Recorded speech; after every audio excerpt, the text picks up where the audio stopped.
की खबर में आपका स्वागत है। मैं हूं आपके साथ शिखा मेहरोत्रा। शुरुआत करते हैं झारखंड खबरों की। धनबाद की झरिया जोरापोखर पुलिस ने अवैध लॉटरी के खिलाफ बड़ी कार्रवाई की है। गुप्त सूचना के आधार पर जामाडोब बड़की टांड में छापेमारी कर भारी मात्रा में लॉटरी टिकट बरामद की है। बता दें कि लॉटरी टिकट का बंडल बनाया हुआ 50 लाख रुपए का लॉटरी टिकट जिसका वजन 336 किलो है उसको जब्त किया गया है। इसका बाजार मूल्य 10 करोड़ होने का अनुमान लगाया जा रहा है। इसे अवैध लॉटरी कारोबार पर अब तक की सबसे बड़ी कार्रवाई माना जा रहा है।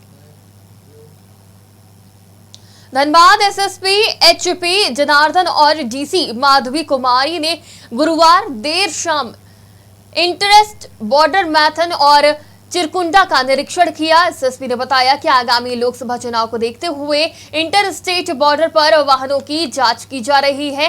दंडाधिकारी नियुक्त किया गया है। वहीं 4 पहिया वाहन में जांच चल रही है। सभी 4 पहिया 2 पहिया वाहनों की जांच की जा रही है। बंगाल से जुड़े सभी इंटर स्टेट बॉर्डर पर जांच चल रही है। वहीं एसपी ने मौके पर तैनात अधिकारियों और कर्मियों को कई दिशा निर्देश दिए और सख्ती से जाँच करने के आदेश दिए हैं।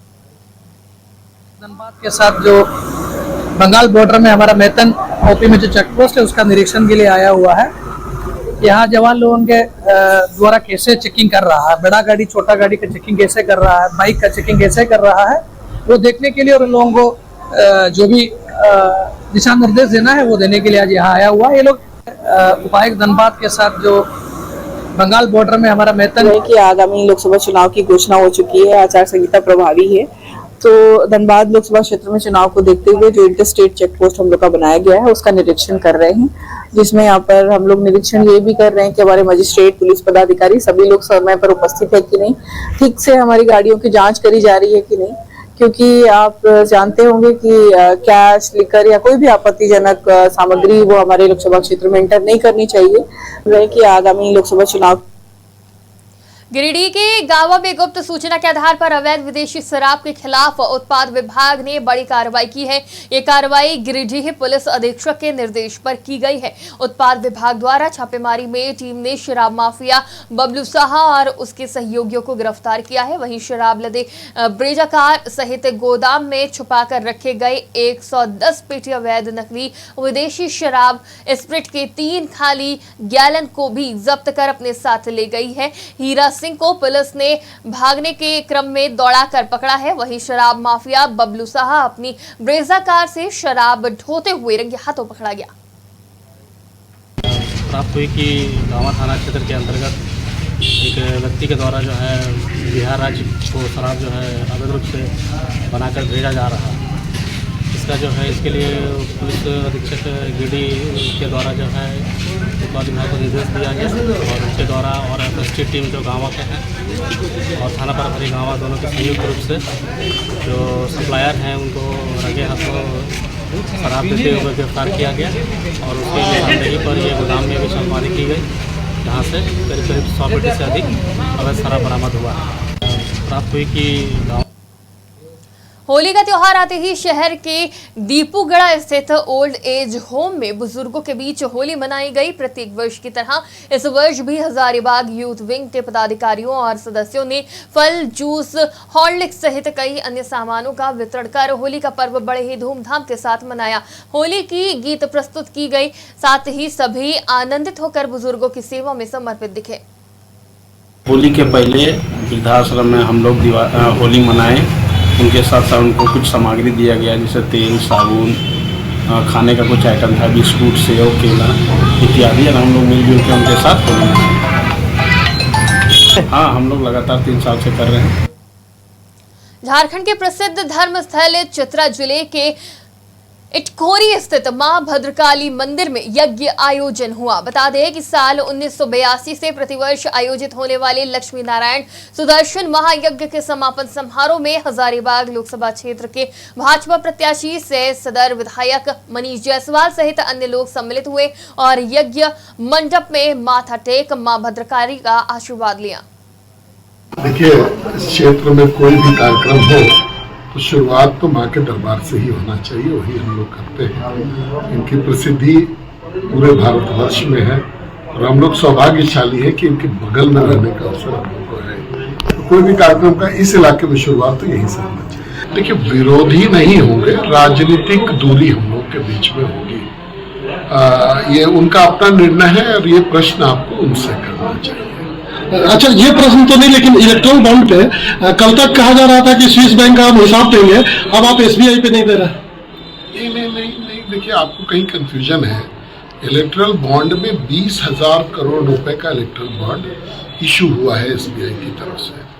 सुप्रीम कोर्ट ने जिन लोगों ने बॉन्ड खरीदा है उनको कहा है कि आप इलेक्शन कमीशन के साइट पे अपना अपलोड कीजिए। सभी लोगों ने अपलोड किया है, जिसमें भारतीय जनता पार्टी को लगभग 6,000 करोड़ का मिला है। हम लोग अपने आप में बोल रहे हैं कि हमको इतना मिला है। अब हम बाकी जो 14,000 करोड़ है वो इंडी गठबंधन को मिला है।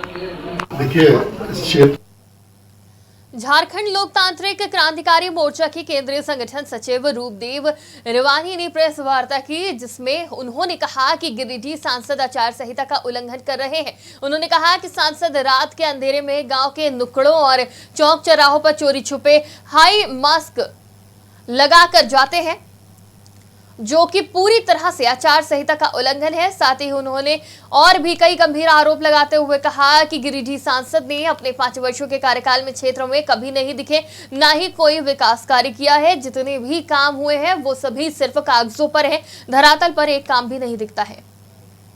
आज बहुत ही सेंसिटिव मामला लेकर के हम लोग आज इस पीसी को कर रहे हैं कि अभी लोकसभा का चुनाव हमारे पूरे भारतवर्ष में घोषणा हो चुकी है और उसी के आधार पर आदर्श आचार संहिता भी लग चुकी है।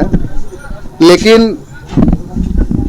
आदर्श आचार संहिता का उल्लंघन अभी हमने अपने क्षेत्र में देखा कि हमारे माननीय लोकसभा गिरिडीह के सांसद चंद्र प्रकाश चौधरी जी का नाम आया है, जो एक कार्य हो रही है स्ट्रीट लाइट लगवाने की।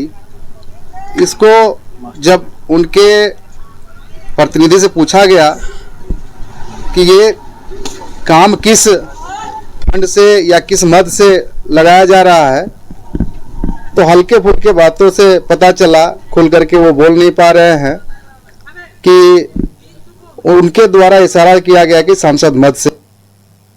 लातेहार पुलिस ने बड़ी कार्रवाई करते हुए छापेमारी कर कुख्यात 6 लुटेरों को धर दबोचा है। पुलिस ने सूचना के आधार पर छापेमारी कर लुटेरों को धर दबोचा। पुलिस ने इनके पास से 2 देसी पिस्टल, 2 देसी कट्टा, 11 जिंदा कारतूस और मोबाइल बरामद किया है। बता दें कि लातेहार एसपी अंजन को गुप्त सूचना मिली थी कि बरवाड़ीडीह थाना क्षेत्र के केचकी संगम के पास सड़क लुटेरे किसी बड़ी घटना को अंजाम देने की फिराक में है। सूचना के बाद पुलिस की टीम गठित की गई और गिरोह को गिरफ्तार किया गया। बरवाडीह थाना क्षेत्र के केचकी के समीप के जंगल में सूचना प्राप्त हुई कि कुछ लोग डकैती और लूटपाट करने के नियत से जमा हुए हैं। एक स्पेशल टीम का गठन किया गया, जिसका नेतृत्व ललित कर रहे थे, जो आईपीएस प्रोफेशनल हैं। साथ में डीएसपी साहब थे और थाना के पदाधिकारी थे। और इन लोगों ने जब रेड किया तो 6 लोगों को पकड़ा। एक गाड़ी के साथ ब्लू कलर का बोलेनो गाड़ी है और उसमें से हम लोगों को लूट किए जाने में प्रयोग किए जाने वाले बहुत सारे वेपन मिले, जैसे 4 हथियार यहाँ पर आपके सामने हैं। इसके अलावा गैस कटर और उसके मशीन, ये सब बरामद हुआ। साथ में इनके स्वीकारोक्ति बयान में ये भी पता चला कि कुछ दिन पहले जो मनिका में एक डकैती की घटना हुई थी, इसमें कि मवेशी से लदा हुआ एक गाड़ी को, उसमें बकरी थी, उसका लूटपाट किया गया था, तो वो गाड़ी को भी रिकवर हो गया। राजधानी रांची में राष्ट्रीय युवा शक्ति संगठन के द्वारा लंबे समय से रांची के मोराबादी मैदान में शहीद भगत सिंह की प्रतिमा स्थापित किए जाने की मांग की जा रही है, लेकिन अब तक सफलता नहीं मिली है। इसी कड़ी में संगठन द्वारा आज एक प्रेस कॉन्फ्रेंस का आयोजन किया गया, जिसमें संगठन ने सत्ता पक्ष और विपक्ष दोनों को आड़े हाथों लेते हुए इस मामले में सिर्फ राजनीति कर भ्रमित किए जाने का आरोप लगाया है और ये घोषणा की है कि आगामी 23 मार्च शहादत दिवस के दिन राष्ट्रीय युवा शक्ति संगठन के अध्यक्ष उत्तम यादव मीडिया और शासन प्रशासन के समक्ष स्वयं को फांसी लगाकर अपनी शहादत देंगे। उनका मानना है कि शायद इस शहादत के बाद सत्ता पक्ष और विपक्ष की आंखें खुलेंगी और भगत सिंह की प्रतिमा को स्थापित किया जा सकेगा। देखिए, रणनीति वर्ष तो हम लोग काफ़ी कार्य कर रहे थे, जनता को जागरूक करने की कोशिश की। 12 तारीख को बंदी भी बुलाया गया था, लेकिन अब आज हमारी जो है सरकार तक उनको मतलब जगाने में कामयाब नहीं हो पा रही है। इसके लिए हम लोग लास्ट में अब लगता ही नहीं कि कोई रणनीति या किसी से काम चलेगा। तो जैसा हमारा अध्यक्ष ने निर्णय लिया है कि 23 दिवस को भगत सिंह ने शहादत दिया था, तो एक और शहादत शायद इस देश को जगाने के लिए ज़रूरी है। इसलिए 23 तारीख को उन्होंने शहादत देने का निर्णय लिया है। इसी के बारे में सूचित करने के लिए आज हमने ये प्रेस वार्ता रखी है। देखिए, झारखंड की खबरों में फिलहाल इतना ही। देश और दुनिया की तमाम खबरों के लिए देखते रहिए आज की खबर।